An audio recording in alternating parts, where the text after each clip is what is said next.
आप सबको हमारा नमस्कार। और एक अत्यंत गंभीर मुद्दे पर, जो मुद्दा हर टीवी डिबेट से चीख चीख कर बोला जाना चाहिए, जिस मुद्दे पर अखबार की पहली सुर्खी होनी चाहिए, जिस मुद्दे पर आप जैसे प्रबुद्ध पत्रकारों को सवाल पूछना चाहिए और जिस मुद्दे पर प्रधानमंत्री मोदी की चुप्पी टूटनी चाहिए, वो मुद्दा है बड़े घोटालों का। लेकिन मेरा अपना मानना है कि इस देश में एक देश विरोधी, मोदी विरोधी संस्था है, वो इंटरनेशनल साजिश का शिकार है और उस संस्था का नाम है CAG, controller and auditor general. सरकार के सारे खर्चों का ऑडिट करती है ये संस्था। बड़ी देश विरोधी संस्था है। एक नहीं, दो नहीं, तीन नहीं, सात बड़े CAG घोटालों का पर्दाफाश पिछले कुछ ही दिनों में किया है। तो मेरा तो अपना मानना है कि प्रधानमंत्री मोदी को तुरंत एक रेड करवानी चाहिए। ED, CBI, इनकम टैक्स, जिसकी भी कराना चाहें, ताला लगवाएं इस संस्था पर और जेल भेजने का काम करें CAG के इन लोगों को। इन लोगों को क्या लग रहा है, प्रजातंत्र चल रहा है कि आप रिपोर्ट निकालेंगे और सरकार को आईना दिखाएंगे और सरकार से सवाल पूछेंगे कि इतनी बड़ी बड़ी धांधली कैसे हो रही है। अरे ये सब प्रजातंत्र में किया जाता था। ऐसे ऐसे पेपर फेंक फेंक कर एंकर, एडिटर तब शो करते थे जब प्रजातंत्र था। अब जब प्रजातंत्र नहीं है तो ऐसी एजेंसीज का क्या मतलब है। लगवा दीजिए तुरंत ताला इस पर और भेजिए जेल। इनकी हिम्मत कैसे हो रही है एक नहीं, दो नहीं, सात घोटालों का पर्दाफाश करने की। और बड़े बड़े घोटाले हैं, बड़े बड़े मंत्रालयों के घोटाले हैं और ऐसे घोटाले हैं जिन घोटालों से आपके जेब पर डाका डाला जा रहा है, ये याद रखिएगा। लेकिन मोदी जी कहां कुछ गलत करते हैं। मोदी जी ने बड़ा पैसा खर्च करके खूब सारे मीडिया प्रचार प्रसार से अपनी एक छवि बनाई थी।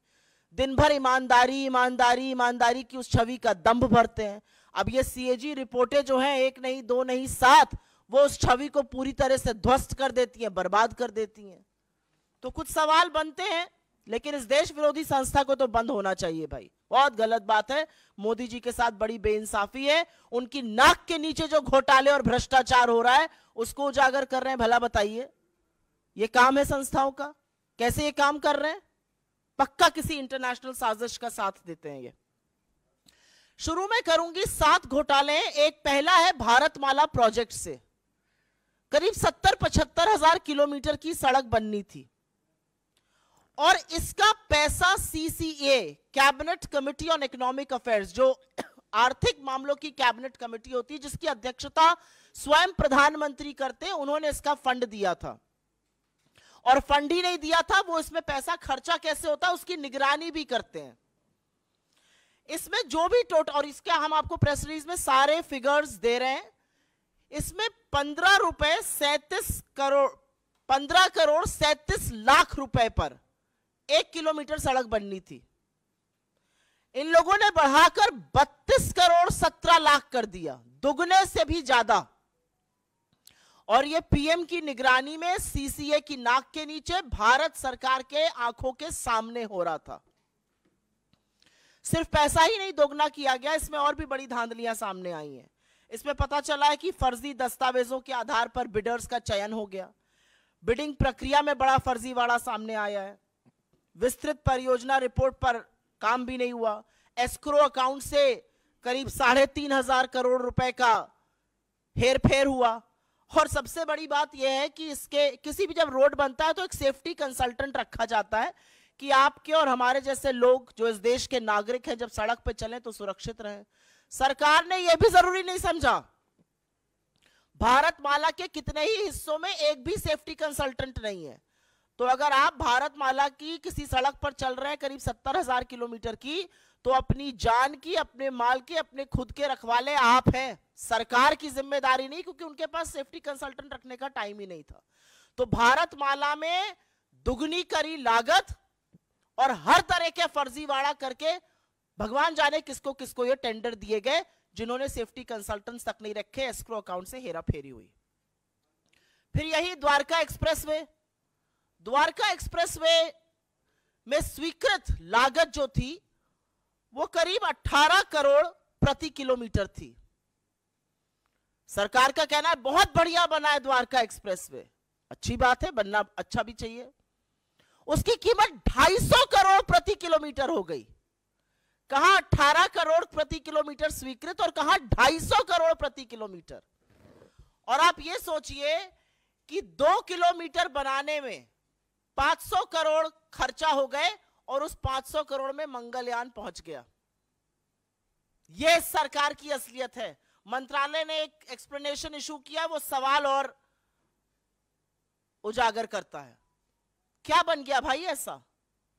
कौन सा ऐसा विश्व का 8वां नवा अजूबा बना जिसकी कीमत 18 करोड़ से बढ़कर 250 करोड़ प्रति किलोमीटर हो गई? अब ऐसा हाईवे बना हुआ जिसमें आप चेहरा देख सकते होंगे, अन्यथा तो इतना कीमत बढ़ना बड़ा मुश्किल का काम है। महंगाई की वजह से इतनी कीमत बढ़ नहीं सकती है क्योंकि एस्केलेशन कॉस्ट उसमें होती है।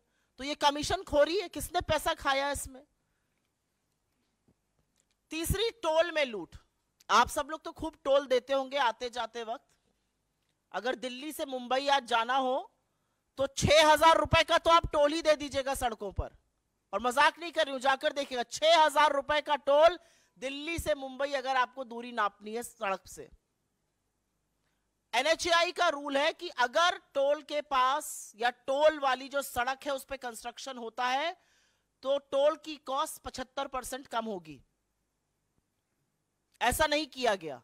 मात्र 5 टोल बूथों का, मात्र 5 टोल प्लाजा का CAG ने एक रैंडम ऑडिट किया और उसमें पता चला कि करीब करीब 132 करोड़ रुपए अवैध वसूल लिए गए लोगों से। ये मात्र 5 टोल प्लाजाओं की बात कर रही हूं।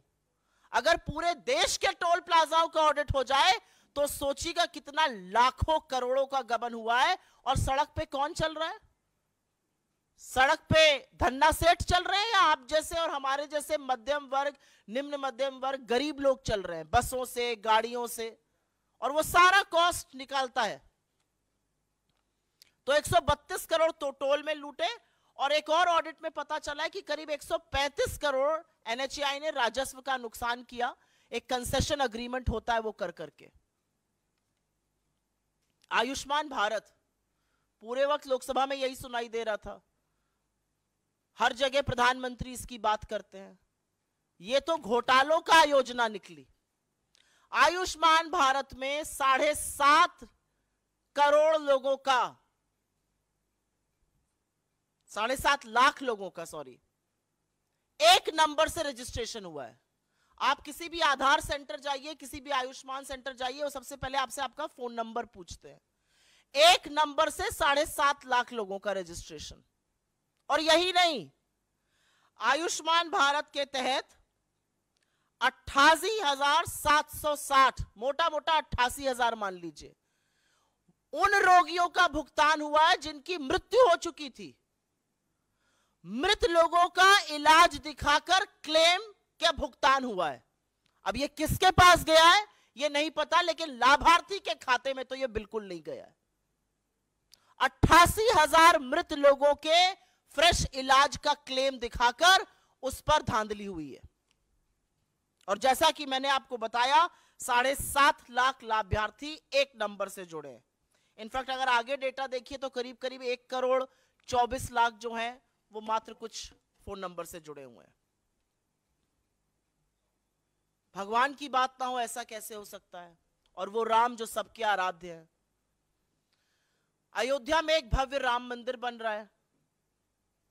जमीन में जितनी दलाली भारतीय जनता पार्टी के नेता, SDM, कानूनगो सब मिलकर कर सकते थे, बड़े बड़े नेता, ट्रस्ट के लोग, वो तो खूब हुई। वो आप लोगों ने देखा और सरकार की बेशर्मी कह लीजिए या थेथराई कह लीजिए, एक शब्द उस पर बोला नहीं गया। अब पता चल रहा है कि अयोध्या डेवलपमेंट प्रोजेक्ट में भी खूब धांधली हो रही है। और धांधली ऐसी वैसी नहीं हो रही है। पैसा जो जनता का है वो जा रहा है ठेकेदारों के गल्ले में, अनुचित लाभ पहुंचाया जा रहा है। ऐसे ऐसे ठेकेदारों को GST का भुगतान हो रहा है जिनका रजिस्ट्रेशन कैंसिल हो चुका है। सिंचाई विभाग ने तो ऐसे लोगों को ठेका दे दिया जो अयोग्य थे। जो कार्यान्वयन एजेंसी है उत्तर प्रदेश राजकीय निर्माण निगम, उन्होंने परफॉर्मेंस गारंटी का एक पैसा होता है जो ठेकेदारों से जमा कराना होता है, वो तक जमा नहीं कराया। तो ये तो भगवान के नाम पर लूट मची हुई। पहले जमीन की धांधली में सस्ते में जमीन लेकर महंगे महंगे दामों में ट्रस्ट को भेजकर खूब पैसा कमाया इन तथाकथित राम भक्तों ने। हमारे आराध्य को, हमारे ईश्वर को भी नहीं छोड़ा। और अब उसी अयोध्या डेवलपमेंट प्रोजेक्ट में बड़ा घोटाला सामने आ रहा है कि करीब करीब 20 करोड़ रुपए तो ऐसे ठेकेदारों के गल्ले में गए जो अयोग्य थे। रजिस्ट्रेशन कैंसिल, जीएसटी का भुगतान आ रहा है। ग्रामीण विकास मंत्रालय, रूरल डेवलपमेंट मिनिस्ट्री, ये छठा घोटाला सामने आया है। क्या कहता है ये घोटाला? इसमें पेंशन का एक प्रयोजन होता है। वो पेंशन किसको जाती है? वो पेंशन जाती है वृद्धा पेंशन, विधवा पेंशन और विकलांग पेंशन। हर गांव में अगर आप आज की तारीख में चले जाइए तो आपको 10 लोग ऐसे मिल जाएंगे, वृद्धा, विकलांग, वृद्ध मिलाकर, जो कहेंगे हमारी पेंशन नहीं आ रही है। किसी भी जगह चले जाइए, वो कहेंगे हमारी पेंशन नहीं आ रही है। फिर हम उनको दिलासा देते हैं कि हम कुछ करते हैं, फिर हम डीएम को चिट्ठी लिखते हैं, फिर डीएम कहता है कि नहीं ऐसा आवंटित फंड कम हो गया है, क्या किया जाए। ऐसा तमाम जगह होता है, एटलीस्ट जहां जहां मैं जाती हूं वहां जरूर होता है। अब पता चल रहा है ऐसा क्यों हो रहा है? क्योंकि जो वृद्धा पेंशन, विकलांग पेंशन, विधवा पेंशन का पैसा है वो सरकार दूसरी योजनाओं के प्रचार प्रसार में खर्च कर रही है। सीएजी की रिपोर्ट से यह सामने आया है कि सरकार ने इस पैसे से होर्डिंग लगवाए ग्राम समृद्धि स्वच्छ भारत पखवाड़ा के 19 राज्यों के हर जिले में। जो पैसा एक विधवा के खाते में जाना चाहिए था, जो एक विकलांग के खाते में जाना चाहिए था, जो एक वृद्ध के खाते में जाना चाहिए था, उससे 19 राज्यों के हर जिले में होर्डिंग लगाए गए स्वच्छ भारत पखवाड़ा के। और अंत में एचएएल को भी घसीटा है सीएजी ने। विमान इंजन की डिजाइन प्रोडक्शन की खामियों का गंभीर आरोप लगा है, जिससे करीब राजस्व को 154 करोड़ रुपए का नुकसान हुआ है।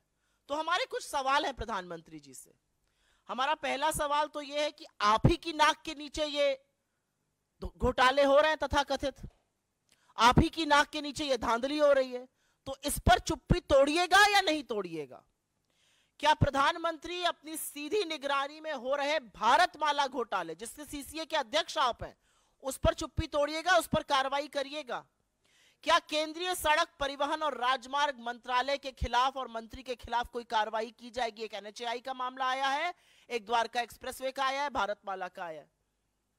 क्या प्रधानमंत्री आयुष्मान भारत में हो रहे फर्जीवाड़े पर कुछ करेंगे? और क्या वो पता करेंगे कि आखिर लाभार्थियों का पैसा गबन किया तो किसने गबन किया?